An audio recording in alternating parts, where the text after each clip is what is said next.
Hello and welcome to our special broadcast, World Championship. Here we come. We are talking about the Indian cricket team. It was a double delight for the men in blue this Monday for two reasons. One, because they've not only retained, but they've actually won the Border Gavaskar Trophy. They'd retained it in the Delhi Test match once they were 2-0 up. But now, having won the series 2-1, India hold the record now of holding that Border Gavaskar Trophy for 4 consecutive series. Apart from that, the big news today that we'll be focusing on is the fact that India have qualified for the World Test Championship finale. It has, of course, been helped by the result between New Zealand and Sri Lanka. But on top of that, India also have been outstanding this entire WTC cycle. So we're going to discuss about what are the chances of India, because once again, they'll be battling the same Australian team that they were playing a series with at the moment. Sunny Gavaskar will join us live on the program, and we'll talk to him about the performances in this series. And we're lucky to have him on India today, simply because just a few hours ago, he was the man who was standing in the middle and he presented that trophy to Indian captain Rohit Sharma, who held the Border Gavaskar Trophy with pride. But first, let's take a look at that entire series. The Ahmedabad Test match, of course, finished in a draw. But before that, it was an exciting series, which India won the first 2 Test matches, leading 2-0. But then Australia made a comeback and made a series out of it in Indore. This is how this entire 4-match series panned out. Even as the 5th and final day of this last test match was meandering towards a result that was known to everybody, came the news that India have qualified for the World Test Championship final. Now heading into that crucial game against the Australians at the Oval in June, India would surely feel the confidence and belief that they can win the trophy this time around. But so would the Australians, especially with the way they bounced back after 2 humiliating losses in Nagpur and Delhi.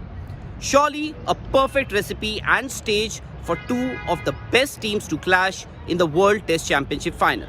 In Ahmedabad, this is Rahul Rawat for India Today. Okay, you saw those visuals. Rohit Sharma lifting the Border Gavaskar Trophy, and the man who was handing him the trophy, the man after whom the Border Gavaskar Trophy is named, Sunny Gavaskar, joins us live to look back at the entire series between India and Australia. Sunny bhai, there was a lot of talk throughout this series. If I had to pick that one word that was used most often, that was the word pitch. How do you rate Ahmedabad's pitch, especially after we saw 3 matches which were helping the spinners, and then you get a benign pitch in Ahmedabad? How do you assess it? See, the first 3 test matches, there was a lot of concern about the pitches on offer. A lot of people thought that it was too much in favor of the spinners. Though I thought that, if you were a competent batsman, then you could bat on that. Rohit Sharma showed in the first test at Nagpur getting 100. And then later on, Akshar Patel showed if you had the patience, if you had the technique, and particularly if you were a tall man, if you had the reach, you could get runs on that. Even in Indore, we had a partnership of 96, and then we had a partnership of 76 in the second innings from the Australians. So clearly, it wasn't an impossible pitch to bat on. This one I thought was possibly looking at the fact that only 22 wickets fell, that it was loaded in favor of the batters. And sometimes, that can happen. It's difficult for curators to always get the balance right. Ideally, you want a pitch which will have a match finishing on the 5th day, sometime around lunchtime or thereabouts, which will mean that there'll be a little bit of to and fro for both the sides. But like I said, it's not easy for the curators to always get the mix right. Right. Saiva, you're right. It's not easy for the curator, and that's an ideal scenario, that you get a pitch the first 3 days, help the batsmen, then it starts helping the spinners. You would want a pitch like that, but we didn't get a pitch like that throughout this series. If I was to put you in a tough spot and ask you this question, between Indore pitch, which got a below average rating, a poor rating in fact, and the pitch that we witnessed in Ahmedabad, which do you think is better for Test cricket? I would take the pitch in Nagpur, which if Australia had batted well in the second innings, they got 270. Remember, in the first innings, and then India replied with 400. If Australia had batted better in the second innings, then instead of India winning by an innings, the match could have gone on to the 50th. So the Nagpur pitch was perhaps the kind of pitch that you want to see in India, because there was some turn in it. for the spinners. There was, as we saw with our bowlers, new ball bowlers also coming to the party and bowling well, that there was something in it for the quicker bowlers as well. So maybe something like the Nagpur pitch would have been the best pitch for the series. Okay, let me play the devil's advocate. This Ahmedabad pitch is also coming under a lot of criticism simply because you had 5 days of test cricket and you only got to see 2.5 innings. No result at all was possible. The batsmen felt very, very comfortable. But there is also a school of thought that maybe beyond the pitch, maybe if the Indian batsmen batted a bit quicker with a better strike rate in the second innings, they could have forced a result. If the Indian bowlers were more penetrative in the second innings, put some pressure on Australia, you could have forced a result. Is there merit in this argument? Well, there's an element of truth over there, because you saw today the ball was turning and going past the outside edge.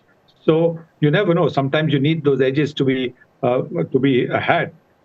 If you're having batters playing and missing, it looks all very, very good on television, but the batter is still there at the crease, not out.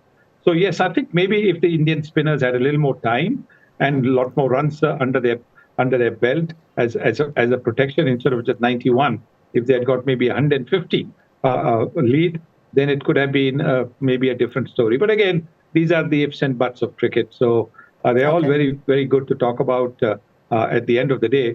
But only those out in the middle know that it's not always easy as it looks. Okay, let's talk about those out in the middle. And one of the standout performers, in fact, the man of the match here was Virat Kohli with his 100. Would you say patience, perseverance, application, these are the standout words that come out of the knock that we witnessed from Virat Kohli? Look, if you've played more than 100 test matches, you firstly know how to go about your speciality, which is batting. And if you've got 27 hundreds in test match cricket under your belt, you certainly know and appreciate when you see a pitch where you know that if you show patience, that it'll be only your lapse in concentration that can get you out. And so with that, the application was there. You saw that on day one when he was unbeaten on a half century. The next morning also, he took his time to settle down, to make sure that he wasn't doing anything out of the ordinary, because he just wanted to play in the V, wanted to just knock the ball around and get to the 100. The 100 was there. If Rohit Sharma hadn't had a ball that stopped on him, he could have also gone on to get 100. Cheteshwar Pujara getting out to a ball that turned. These are things that can happen. So Kohli knew exactly that this is a pitch made for him, made for his 100, and he took full advantage of that. Okay, looking back at this entire series, now conditions were very, very tough for batsmen, barring that final test match. But if you're looking back, I'll ask you to pick the best knock that we've seen in this series so far. There are a lot of contenders. There's the 100 by Rohit Sharma you spoke about. Couple of good knocks by Usman Khwaja, Akshar Patel with that knock in Delhi, Virat Kohli's 100. Which is the knock of the series for you? I think it's a very, very close one between Rohit Sharma's century at Nagpur and Akshar Patel's 80. Because, those two were defining innings. Those two were innings that actually took India from a precarious position to a position of safety. So clearly, I think, again, tough to choose between one or the other. But these are the two that I were absolutely top class. Okay, Sahiba, stay on with us. We'll now focus on the other test match that was happening simultaneously. In fact, a more exciting test match. It did not involve the Indian team, but there was a lot at stake for the Indian cricket team because Sri Lanka and New Zealand were playing a test match. A Sri Lankan win would have opened the door for Sri Lanka to qualify for the World Test Championship final. But it wasn't to be for Sri Lanka. New Zealand kind of did India a favor, winning that exciting test match, which actually went down to the last ball. What a nail-biting test match that was between New Zealand and Sri Lanka. Sunny Gavaskar still with us. I don't know whether you had the chance while doing commentary for that India-Australia test match to keep an eye out on that Sri Lanka-New Zealand game as well. But just to put into context, the last time World Test Championship final, India played against New Zealand. New Zealand denied India the crown. This time, New Zealand has done India a favor. So all is forgiven, you'd say? I don't think India owe New Zealand anything. India played outstanding cricket, and over the years to qualify to be the number 2 whatever you might say, whether New Zealand won, fine, it's good for New Zealand cricket. But I don't think Indian cricket owes New Zealand cricket any thank you or anything of that sort, because India has played quite outstanding cricket over the last 2 years, since 2021 World Test Championship finals, and therefore they deserve to be in the finals on their own and not with anybody's help. How do you see the World Test Championship final? It's in June 7th to 11th, but the same teams, India, Australia, how do you see them square up against each other? I think we'll probably have a few changes in both the squads. You'll probably have Josh Hazlewood and Pat Cummins coming back into the Australian team, because the pitch at the Oval has a little carry, little bounce. And of course, English conditions mean that there will be some swing in the air as well. So yes, I think we'll have a few changes in the Australian lineup. In the Indian lineup also, you could possibly find a couple of changes. India in England have traditionally gone with four new ball bowlers and a fifth spinner. So whether they go in with 3 and 2 this time around remains to be seen. But yes, I think we could find some changes. And if you have a few changes, actually it is quite exciting, because suddenly you're looking at a different combination. Suddenly you're looking at maybe different players. And so you're very keen to see how that's going to work out for the teams. Okay, Seva, you talk about a few changes for both teams, but one change that India will definitely not be contemplating, that is changing their openers. KL Rahul, you reckon will find it tough now to get into the 11 now that Shubman has kind of established himself with that 100? And is he the long-term opening option for India now? I don't think it's the end of the road for KL Rahul. He's a very good player. He's just been through a rough patch. Virat Kohli was in a rough patch for 2.5 years, but Cheteshwar Pujara has struggled sometimes for runs. But we haven't been as overly concerned about that or overly critical as we have been with Rahul's form.